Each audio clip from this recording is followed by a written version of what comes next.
Selamat datang di channel Alur Donghua.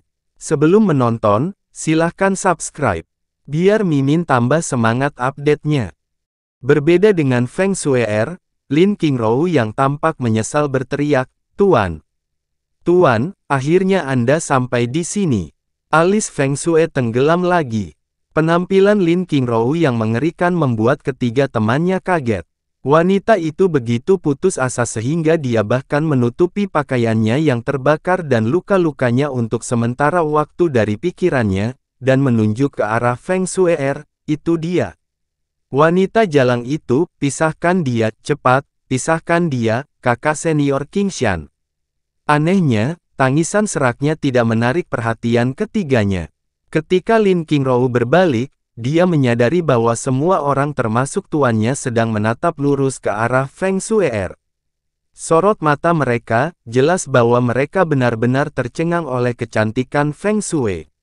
Faktanya, mereka mungkin tidak menyadari tangisannya sebelumnya. "Guru," Lin Qingrou mengertakkan gigi dan menangis lagi. Lin Jun akhirnya sadar kembali, namun matanya masih tertuju pada Feng Shue'er. Dia tersenyum, "Saya tidak menyangka planet kecil ini menyembunyikan banyak kejutan menyenangkan." Memikirkan bahwa seseorang mampu mencapai jalan ilahi di planet serendah dan kotor seperti ini. Jika seseorang memperhatikan tangannya saat ini, mereka akan menyadari bahwa jari-jarinya gemetar tanpa henti. Alam dewa memiliki aura tingkat tertinggi di seluruh primal chaos. Itulah sebabnya ia melahirkan banyak wanita cantik dan pembunuh wanita termasuk orang-orang luar biasa seperti Dewi Naga atau Dewi Wanita itu sendiri. Feng Shue'er hanyalah seorang wanita dari tingkat rendahan, namun kecantikannya masih mengejutkan. Pengalaman hidupnya selama beberapa ribu tahun, baginya, ini adalah kejutan menyenangkan yang bahkan lebih besar daripada kekuatannya yang tidak biasa. "Mengapa kamu menyakiti muridku, gadis kecil?" Lin Jun bertanya sambil tersenyum. Dia telah melihat luka Lin Qingrou, tapi tidak lebih. Ada pepatah yang mengatakan, "Jangan membandingkan," dan tidak ada yang terluka. Sebelum hari ini, Lin Qingrou adalah seorang wanita cantik yang sangat dia sukai kemanapun dia pergi, tapi sekarang dia benar-benar pemandangan yang menyakitkan mata dibandingkan dengan Feng Shue'er ini. Feng Shue'er diam-diam mengepalkan tangannya. Aura menakutkan pria parubaya itu menunjukkan bahwa dia adalah seseorang yang bukan tandingannya. Jadi dia menghela napas sedikit dan memaksa dirinya untuk berbicara dengan nada ramah. "Senior, junior ini sama sekali tidak menaruh dendam pada muridmu. Faktanya, ini adalah hari pertama kami bertemu. Namun, dia tiba-tiba menyerang dan melukai anggota keluargaku." "Omong kosong. Kamu," Lin Qingrou mencoba membalas, tetapi Lin Jun menghentikannya dengan tangan terangkat dan melanjutkan dengan tersenyum, "Kami, guru dan murid, hanya melewati tempat ini secara tidak sengaja, dan kami tidak ingin menimbulkan masalah. Saya tidak tahu mengapa Anda melawan murid saya, atau siapa yang benar atau siapa yang salah. Sejujurnya aku terlalu malas untuk peduli. Namun, faktanya kamu telah menyakiti muridku dengan sangat parah, dan sebagai gurunya, sudah sepantasnya aku meminta kompensasi darimu, bukan begitu?" Mata Feng Shui menjadi dingin saat dia mengulurkan telapak tangannya. "Kalian berdua benar-benar tuan dan murid, kalian semua dipotong dari kulit yang sama. Bagus sekali, Anda ingin kompensasi bukan?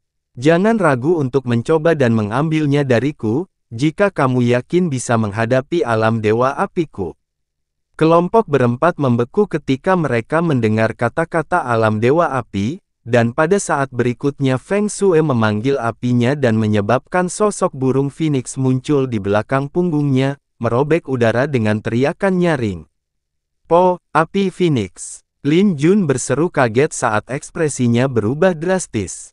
Apa?" Kedua kata itu lebih dari cukup untuk membuat Lin Qingyu, Lin Qingshan, dan Lin Qingrou tercengang.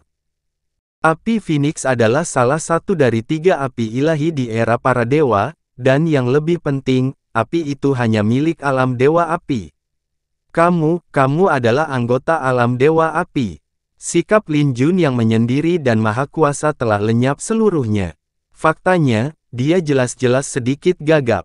Sebagai praktisi jalan api yang mendalam, siapa yang belum pernah mendengar tentang alam Dewa Api? Belum lagi alam Dewa Api adalah alam bintang menengah tingkat tinggi. Jika dia hanyalah murid biasa dari alam Dewa Api, setidaknya ada alasan untuk tidak takut padanya. Tapi fakta bahwa dia mampu menyalakan api Phoenix membuktikan bahwa dia adalah anggota Sekte Phoenix, Sekte Raja Alam di alam Dewa Api. Tidak mungkin mereka bisa memprovokasi orang seperti dia.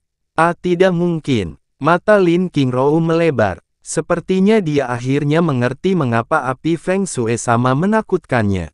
Namun, dia menolak untuk melihat kebenarannya dan berteriak, dia jelas-jelas adalah wanita jalang dari alam bawah. Ini adalah planet kecil, dan orang-orang yang mengelilinginya barusan semuanya adalah manusia alam rendahan, tidak mungkin dia bisa menjadi anggota alam Dewa Api. Ekspresi Lin Jun goyah, muridnya mungkin tidak mengenali api Phoenix, tapi dia bukan dia. Dia sangat yakin bahwa itu adalah api Phoenix. Lin Qingyu maju selangkah dan tiba-tiba bertanya, kamu mengaku sebagai anggota alam Dewa Api. Kalau begitu, siapa nama Master Sektemu? Feng Shuir menjawab dengan dingin, nama terhormat Master Sekte saya adalah Yan Juhai. Jawabannya kembali membekukan wajah mereka. Yun Ce telah memberi tahu mereka banyak hal tentang alam dewa saat dia berada di sini. Meskipun dia belum pernah membicarakan pengalaman pentingnya, dia memberi tahu mereka tentang alam mendalam alam dewa, struktur dasarnya, dan sebagainya. Feng Shui'er memiliki api Phoenix, jadi tentu saja dia telah memberitahunya tentang Sekte Phoenix di alam Dewa Api. Aku datang ke sini untuk merasakan dunia di bawah perintah tuanku, tapi kalian telah menggangguku dengan sangat kasar. Nada suara Feng Shui menjadi semakin dingin dan mengesankan di setiap kata, segera mundur dan jangan pernah datang ke tempat ini lagi, dan aku bisa berpura-pura bahwa pelanggaran hari ini tidak pernah terjadi. Kalau tidak, aku akan melaporkan ini pada tuanku. Tuanku sangat pemarah, dan aku sangat ragu ada di antara kalian yang mampu menanggung konsekuensinya. Feng Shui'er pernah mendengar dari Yun Ce bahwa status quo di alam dewa sangat ketat dan kejam. Artinya, alam bintang rendah hanya bisa memandang ke alam bintang tengah dan merangkak di bawah kehadiran mereka. Oleh karena itu, seorang tetua alam bintang rendah biasanya tidak akan memprovokasi murid alam bintang menengah bahkan jika mereka lebih tua dan lebih kuat, terutama ketika murid tersebut berasal dari Sekte Raja Alam. Itu sebabnya dia datang dengan begitu tegas. Atau mungkin, kamu bisa mencoba membungkamku dengan membunuhku. Senyuman Feng Shui luar biasa tenang meskipun ada ancaman yang sangat nyata, jelas bahwa dia memberi tahu mereka tanpa berkata-kata bahwa sektenya telah menanam kristal jiwa di dalam dirinya. Mereka pasti akan ketahuan jika mengambil tindakan ini. Tuan, apakah dia benar-benar anggota alam Dewa Api? Lin Sanshan bertanya. Bukan saja dia memilih kata-katanya dengan hati-hati, dia bahkan tidak berani memandang Feng Shui'er dengan cermat seperti sebelumnya. Hampir semua penghuni alam bintang rendah mempunyai kebiasaan menundukkan kepala di hadapan penghuni alam bintang tengah. Lin Jun tidak menjawabnya. Kulitnya terlihat sangat tidak sehat. Api Phoenix adalah kekuatan khas Sekte Phoenix. Itu adalah fakta yang tidak dapat disangkal bagi seluruh alam dewa. Selain itu, setelah Yun Ce mendorong Luo Changsheng ke ambang kekalahan dengan teratai merah iluminator dunia dalam pertempuran dewa yang diberikan, reputasi api Phoenix praktis meroket dalam semalam. Itulah sebabnya Lin Jun harus mempertimbangkan tangannya dengan sangat hati-hati, ketika lawannya adalah murid inti dari Sekte Raja Alam Bintang Tengah. Lupakan dia, bahkan master sektenya pun akan dihadapkan pada dilema yang sama persis. Pada titik ini, membunuh Feng Shui'er sudah menjadi pilihan yang mustahil. Lagi pula, jika Sekte Phoenix benar-benar menanam kristal jiwa di dalam dirinya, mereka berempat akan mendapat kemarahan dari Sekte Phoenix, atau bahkan seluruh alam Dewa Api itu sendiri. Tetapi jika mereka membiarkannya pergi, dan dia memutuskan bahwa dia akan memberitahu sektenya tentang pelanggaran mereka, bencana yang berbeda akan menimpa mereka semua. Mereka tidak akan bisa tenang untuk waktu yang lama. Oleh karena itu, tindakan terbaik mereka adalah meminta maaf padanya dan menawarkan untuk menebus kesalahan selagi situasinya masih bisa ditebus. Mereka harus melakukan segala daya mereka untuk meredam kemarahan Feng Shui, bahkan jika itu berarti membuat Lin Qingrou berlutut di depan gadis itu. Itu adalah aturan yang kejam dan realitas kesenjangan. Namun apakah hal itu akan benar-benar terjadi? Feng Shui telah menggunakan api Phoenix untuk menyamar sebagai anggota alam Dewa Api, dan itu adalah rencana yang sangat cerdas. Namun, dia masih terlalu naif, dan dia meremehkan betapa rendahnya kemampuan manusia. Lin Jun masih ragu-ragu, dan Lin Qingshan serta Lin Qingrou tampak sangat ketakutan. Tapi Lin Qingyu menyipitkan matanya sebelum senyuman muncul di wajahnya. Tuan, dari apa yang saya lihat, tidak ada yang mencoba membantu peri Phoenix ini, meskipun dia melawan suster muda Qingrou selama beberapa waktu. Ini mungkin berarti dia sendirian ketika dia datang ke alam bawah ini. Terlebih lagi, planet ini sangat jauh dari alam Dewa Api, jadi transmisi suara tidak mungkin berhasil dikirimkan. Feng Shui terdiam. Sedikit rasa takut yang melekat di mata Lin Jun dengan cepat berubah menjadi kegelapan saat dia melirik muridnya ke samping. Maksudmu? Maksud murid ini adalah kita tidak berani membunuh seseorang yang mulia seperti peri Phoenix, tapi kita akan berada dalam situasi yang sangat tidak menguntungkan jika kita membiarkannya pergi begitu saja.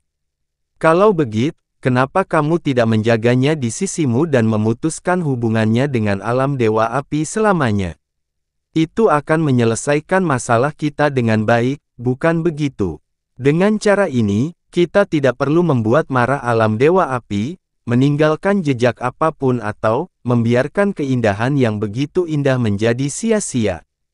Ini adalah rencana yang memberi kita yang terbaik dari kedua dunia, Lin Qingyu menjelaskan sambil tersenyum tanpa lupa menyanjung gurunya pada akhirnya. Saya yakin guru telah memikirkan semua ini sebelum saya. Hati Feng Shui menjadi sangat dingin. Untuk sesaat, dia tidak percaya lawannya bisa serendah ini. Dia tersenyum dingin, bodoh sekali. Apakah menurut Anda Tuan saya akan membiarkan saya datang sendiri mengingat kultivasi saya saat ini? Satu-satunya alasan tuanku tidak mengambil tindakan adalah karena aku lebih dari mampu menghadapi wanita itu.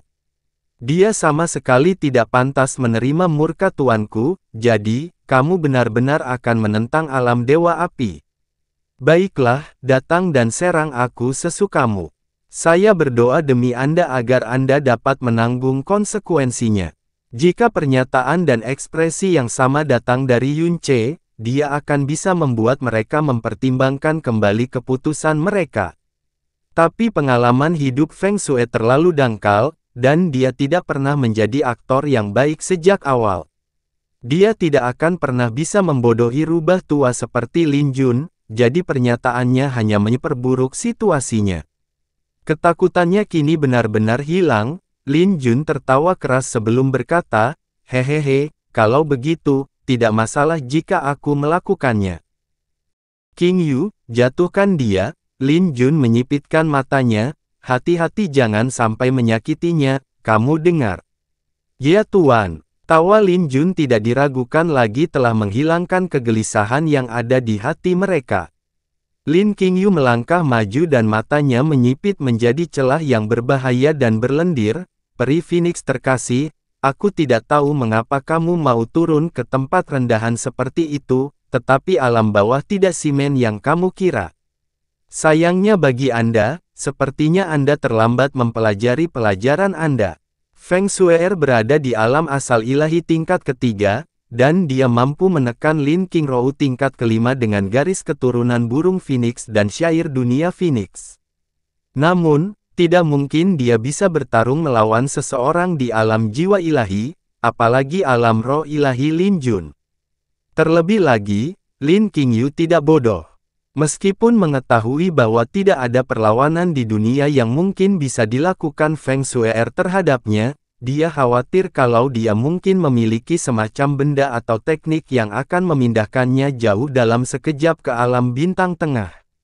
Itulah sebabnya dia membuka telapak tangannya dan menekannya dengan kekuatan jiwa ilahi begitu dia selesai berbicara. Kekuatannya bahkan belum mendekati Feng Shui, dan dia sudah bisa merasakan tekanan yang sangat kuat yang melampaui semua pengalamannya. Tubuhnya menjadi kaku dan dingin. Feng Shui menyadari pada saat itu bahwa tidak ada yang bisa dia lakukan melawan kekuatan ini, apapun yang terjadi. Tapi Feng Shui tidak menyerahkan dirinya pada nasibnya. Matanya menyala dengan api merah dari tekad yang mematikan, dia akan membakar setiap bagian dari darah Dewa Phoenix di dalam tubuhnya. Tiba-tiba, seseorang muncul di depan Lin Qingyu seperti hantu. Detik berikutnya, langit berubah menjadi gelap. Setiap suara di dunia menghilang, dan gelombang laut yang melingkar tiba-tiba terhenti. Seluruh permukaan laut sangat sunyi. Dua jari muncul di sekitar pergelangan tangan Lin Qingyu, dan energi dalam yang baru saja dia keluarkan tiba-tiba menghilang seperti baru saja dimakan oleh lubang hitam yang tak terlihat. Aura, tekanan, tidak terbatas.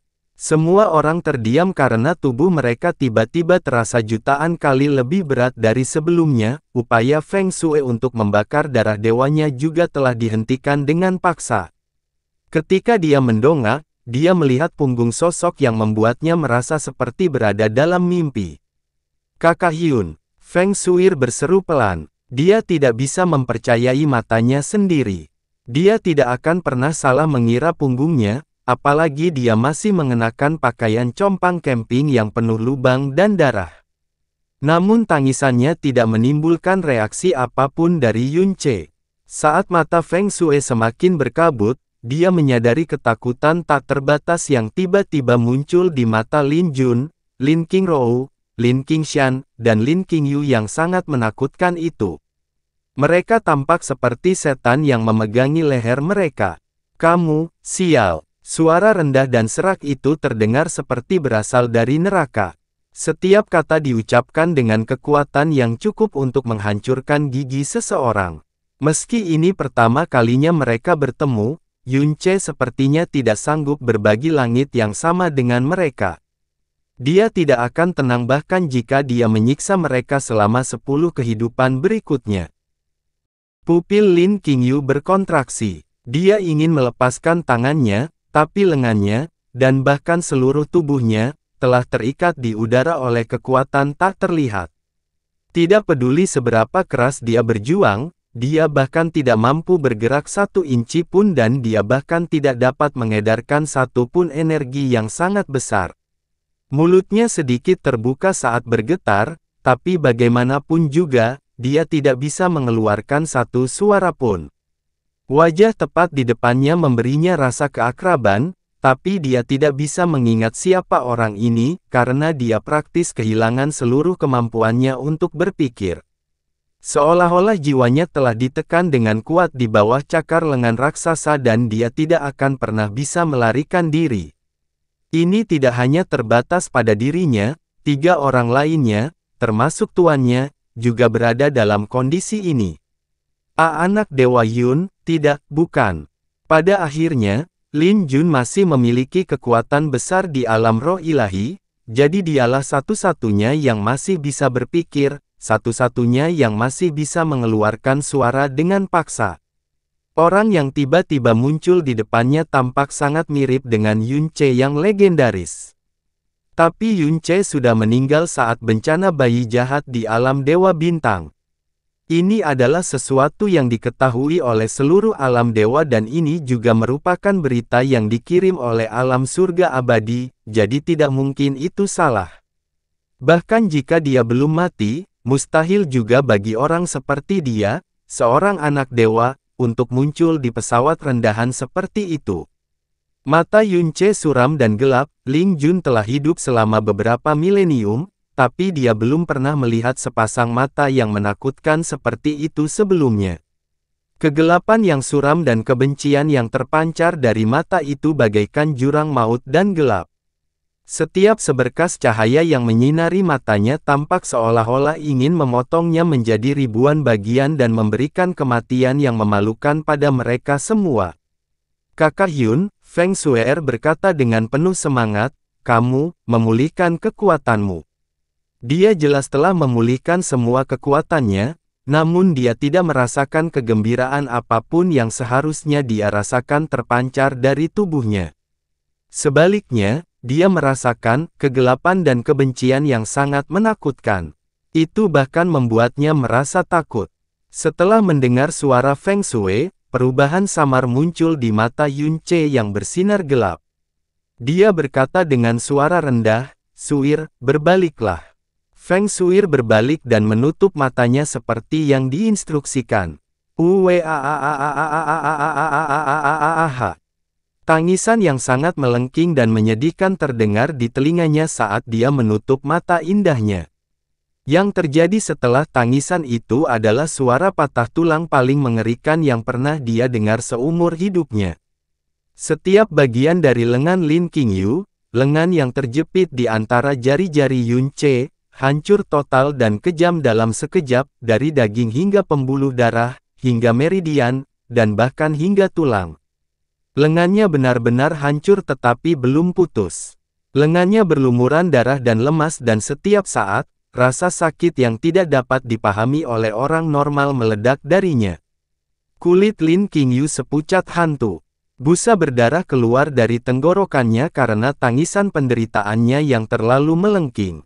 Pada saat ini, dia benar-benar mengerti apa itu neraka, terlebih lagi, ekspresi Yunce, yang berdiri tepat di depannya, masih tetap gelap tanpa batas. Jari-jarinya perlahan terentang ke depan dan meraih lengan lainnya. Kali ini, tangisan penderitaan Lin Qingyu merobek tenggorokannya, lengannya yang lain telah dicabut dengan paksa dari tubuhnya.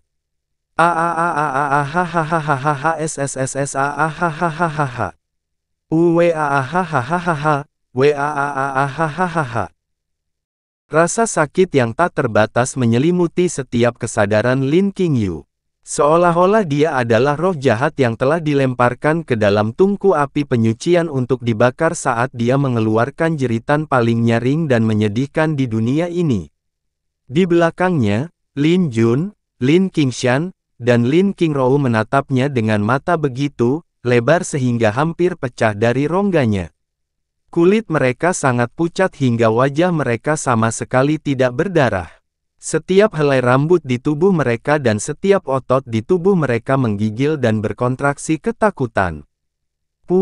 Lengan yang telah dicabut dari tubuh Lin Qingyu dengan keras didorong ke dadanya, menyebabkan semburan besar kabut berdarah meletus ke udara. Dengan satu ketukan jari Yunce, tubuhnya yang patah jatuh dari langit sambil menyemburkan darah, dan tangisan menyedihkan yang sepertinya datang dari api penyucian mata air kuning sendiri merobek hati dan jiwa mereka yang gemetar. Setelah tubuhnya melayang di udara, Yunce muncul di depan Lin Jun. Saat bertemu dengan mata gelap dan suram Yunce, tubuh Lin Jun berkerut dan mengejang saat dia berbicara dengan suara yang begitu bergetar hingga sulit untuk dilihat, "Luangkan, selamatkan hidupku." Ketakutan dan keputusasaan akan menyebabkan orang terpuruk, bahkan bisa juga menyebabkan seseorang menjadi gila. Dia memohon dengan cara yang paling menyedihkan yang pernah dia minta dalam hidupnya, tapi setelah itu dia tiba-tiba meluncurkan tubuhnya ke depan dan meledakkan kekuatan putus asa pada Yunce. Dengan kultivasinya di alam roh ilahi, dia memang bisa bergerak sesuka hatinya di alam bintang yang lebih rendah. Dalam hidupnya, dia sangat jarang bertemu orang-orang yang tidak bisa dia sakiti, apalagi situasi tanpa harapan seperti ini. Pembuluh darah dalam Yunce baru saja bangkit kembali, jadi dia hanya memulihkan sedikit kekuatannya dan itu juga sama untuk tubuhnya. Namun, levelnya jauh lebih unggul dari level Ling Jun, bahkan Raja Ilahi yang berada di ambang kematian tetaplah Raja Ilahi. Selain itu, kekuatannya di alam Raja Ilahi tidak kalah dengan orang lain yang mencapai alam penguasa ilahi. Yunce hanya membuat gerakan meraih dengan tangannya dan energi yang bahkan belum dilepaskan sepenuhnya oleh Ling Jun benar-benar tersebar. Tengkoraknya juga meledak di saat yang bersamaan, menyebabkan serpihan warna merah dan putih berserakan di mana-mana.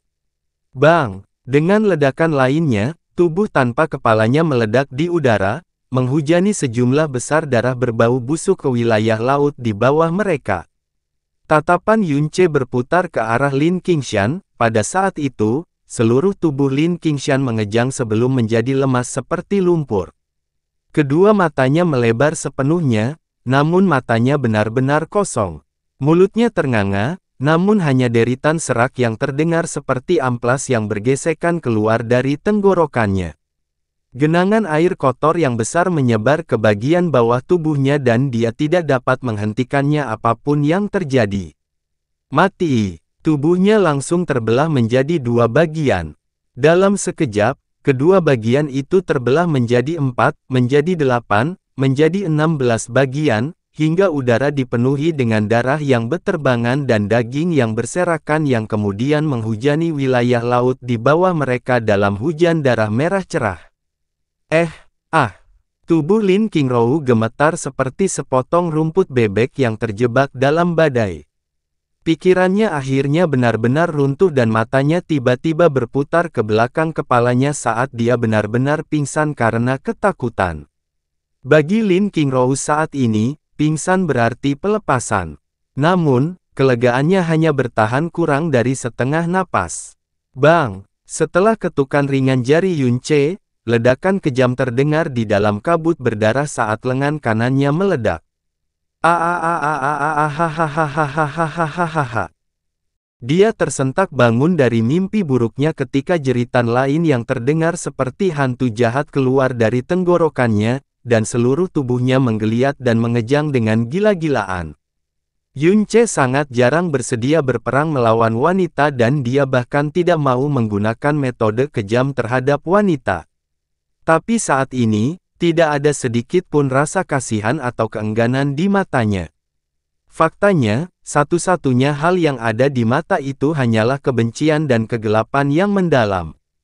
Lengan kirinya meledak, mengirimkan serpihan daging dan tulang beterbangan ke langit. Kaki kirinya meledak, kaki kanannya meledak. Keempat anggota badan telah lenyap dari tubuh Lin Qingrou dan aliran darah yang mengerikan menyembur keluar dari 4 tunggul berdarah itu. Feng Shuer menutup matanya rapat-rapat, tubuhnya sedikit gemetar. Suara daging yang meledak, suara darah yang mengalir deras, dan suara tangisan menyedihkan yang terlalu melengking dan kesedihan terus terngiang-ngiang di telinganya, menyebabkan hati dan jiwanya bergetar tak terkendali. Yunce yang dia kenal selalu menjadi orang yang penyayang. Jika tidak, dia tidak akan melepaskan suaka Raja Absolut dan Istana Samudera Tertinggi bertahun-tahun yang lalu. Tapi dia tidak tahu mengapa Yunce begitu marah. Tubuh Lin Qingrou yang hancur jatuh ke laut di bawah mereka, wilayah laut tetap sangat tenang dan hening, dan bahkan bekas darah yang tersebar di permukaannya belum tersapu. Feng Shuer berbalik dan melihat ke arah Yunce yang memancarkan aura yang sangat menakutkan. Dia perlahan berjalan ke depan dan dengan lembut memeluknya, "Kakak Yun, apa yang salah?" Kekuatannya yang dalam telah dipulihkan, ini adalah kejutan besar yang seperti mimpi, namun dia tidak dapat mendeteksi sedikit pun kegembiraan di tubuhnya. Dia hanya bisa merasakan kebencian yang sangat mengerikan. Dada Yunce naik turun dengan cara yang sangat kejam.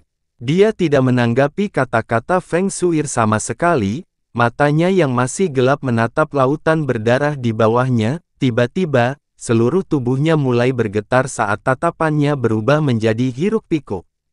Ekspresinya juga berangsur-angsur menjadi lebih menyeramkan sebelum jeritan binatang liar keluar dari tenggorokannya.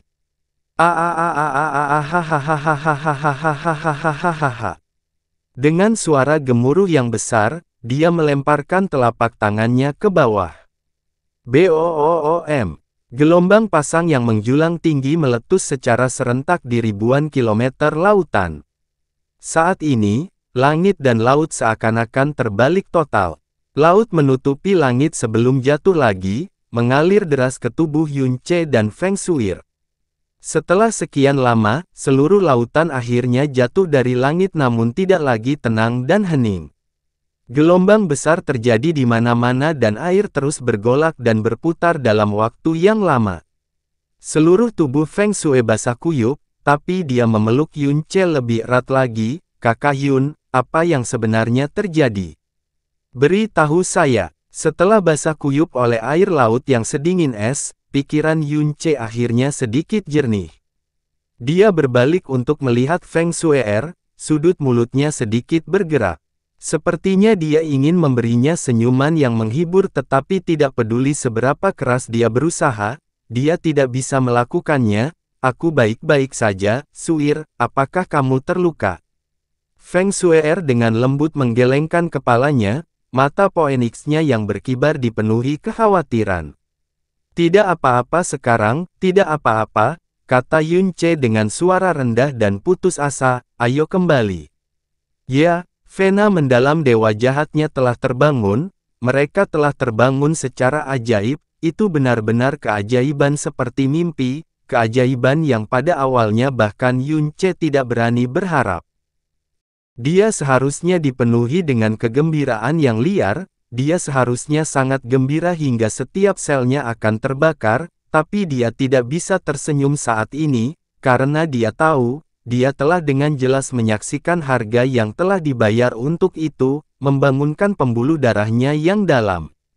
Lin Jun dan keempat muridnya telah meninggal dan masing-masing dari mereka menderita kematian yang lebih menyedihkan di tangannya daripada yang terakhir. Namun, hal itu tidak membuatnya merasa puas atau bahagia sedikit pun. Jika dia mempertahankan sedikit rasionalitasnya, dia akan menggunakan pencarian jiwa pegangan mendalam pada mereka sebelum dia membunuhnya untuk mengetahui tujuan apa mereka datang ke tempat seperti itu, dan dari sana, dia juga akan mengetahui bahwa Jasmine masih hidup. Namun ketika dia menghadapi 4 penyebab utama ini, semua rasionalitas dan nalarnya sepertinya telah dilahap oleh kebencian yang jahat. Satu-satunya pemikiran yang memenuhi pikirannya adalah bahwa dia akan membunuh mereka dengan cara yang paling kejam. Membunuh. Kota awan terapung, keluarga Xiao. Halaman tempat Yun Ce tinggal sampai dia berumur 16 tahun sangat sepi saat ini. Pintu halaman dibuka dan Su Ling'er serta Feng Shui'er keluar dari sana. Mendengar kisah itu dari awal hingga akhir, hati mereka diliputi kesedihan. Mereka bertukar pandang tanpa berkata-kata karena mereka berdua tidak tahu bagaimana menghibur Yun Ce saat ini. Di dalam kamar, Yun Wuxin terbaring di tempat tidur tanpa bergerak, wajahnya yang seputih susu pucat dan sakit-sakitan. Dia tertidur dengan tenang dan dia sudah tertidur dalam waktu yang sangat lama dan bahkan tidak ada satupun jejak energi mendalam yang mengesankan, yang pernah menyebabkan semua orang yang melihatnya terkesiap kagum, dapat dideteksi dari tubuhnya. Bahkan pernapasannya saat tidur pun sangat lemah. Yun Ce duduk di sisi tempat tidur, tangannya memegang keningnya. Jari-jarinya yang cakar dengan kuat menggali dagingnya dan seolah-olah dia ingin meremas tengkoraknya hingga hancur. Pembuluh darahnya yang dalam baru saja dibangunkan kembali, jadi hal pertama yang seharusnya dia lakukan adalah mengasingkan diri dan membiarkan kekuatan, tubuh dewa, dan indera dewa miliknya untuk bangkit kembali dan pulih juga. Tapi dia kehilangan semua kegembiraan dan dia tidak punya mood untuk melakukannya. Faktanya, dia bahkan tidak mau repot-repot mencoba mencari tahu bagaimana pembuluh darahnya yang dalam telah dibangunkan oleh aura dewa-dewa jahat Yun Wuxin. Bagi seorang ayah, hal apa yang paling menyedihkan dan tak termaafkan di dunia ini? Hari ini, dia akhirnya tahu persis apa jawabannya.